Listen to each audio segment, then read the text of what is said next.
The knife in the heart of the city. How a lone mugger vanished with 292 million and left the world chasing shadows. What if the biggest heist in British history wasn't a daring vault break or a high-tech hack, but a simple street mugging in broad daylight? Picture this: a quiet alley in London's financial powerhouse, a 58-year-old courier strolling with a briefcase that could buy empires, and a shadowy figure with a knife who strikes like lightning, snatching nearly £300 million in untraceable wealth. But here's the pulse-pounding enigma that haunts investigators to this day.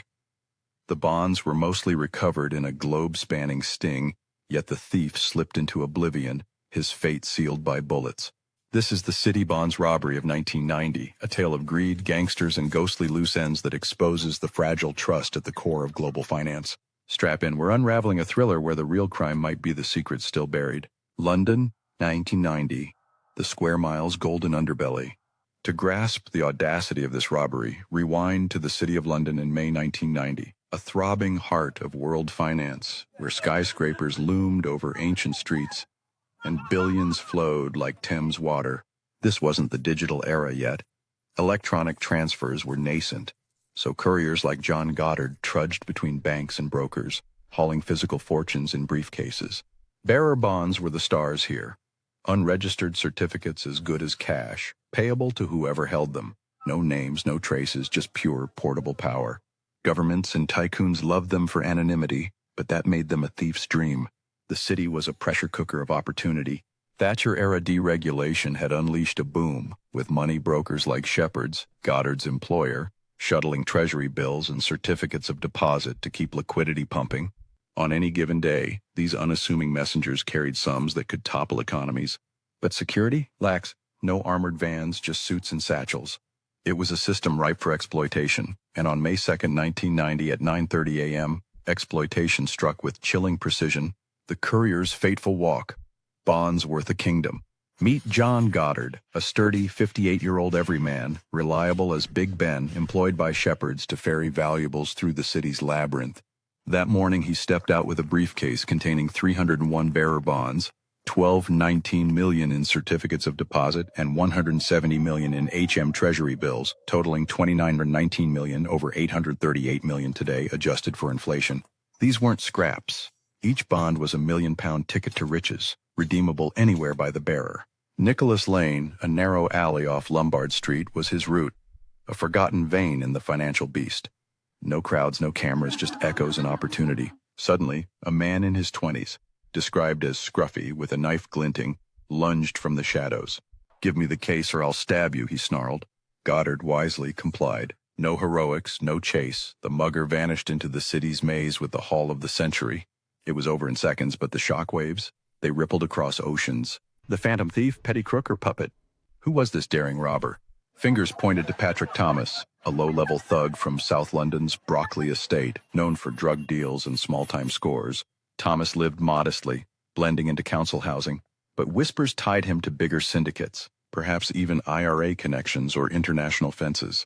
Was he a lone wolf spotting a mark, or a pawn in a master plan? Sensational details emerged. An hour before the hit, fence Keith Cheeseman got a tip-off call from a shady lawyer. And why bearer bonds? Their anonymity meant no voiding like stolen cash. Hold them, and you're rich. But Thomas's story darkened fast.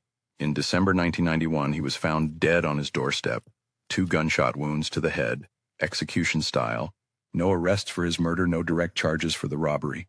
Was it payback from betrayed partners, or silencing a loose end?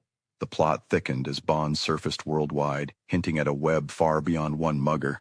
If you're hooked on these shadowy sagas of crime and conspiracy, hit subscribe on my YouTube channel for more adrenaline-fueled deep dives that peel back history's hidden layers. The global sting, from London alleys to FBI traps. The City of London police didn't buy the random mugging facade. This was organized, too clean, too targeted, like a predator stalking its prey in the urban jungle. Teaming with the FBI, they launched a manhunt that spanned continents, a high-stakes game of cat and mouse where every lead could be a trap. Bonds began to surface like ghosts in the machine. First in Glasgow, then New York, Miami, and even Zurich vaults.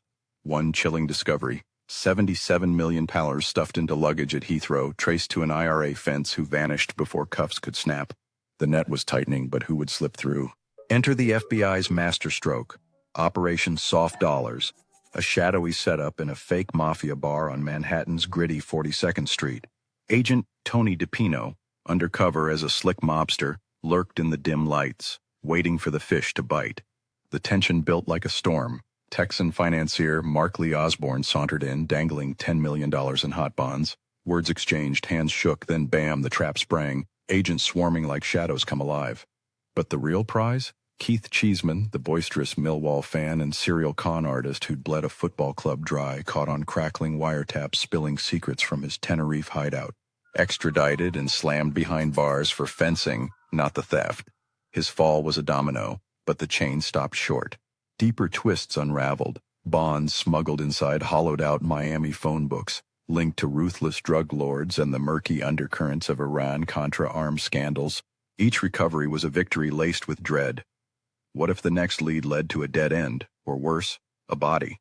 In the end, all but 2 of the 301 bonds were clawed back from the abyss, a near miraculous haul, yet the air hung heavy with the unspoken. Who else was out there watching from the dark? Loose ends and lingering shadows, a heist without closure. This robbery earned Guinness glory as the largest street mugging ever, but its legacy is murkier. Why was Cheeseman the sole convict? Who pulled Thomas's strings and who pulled the trigger on him?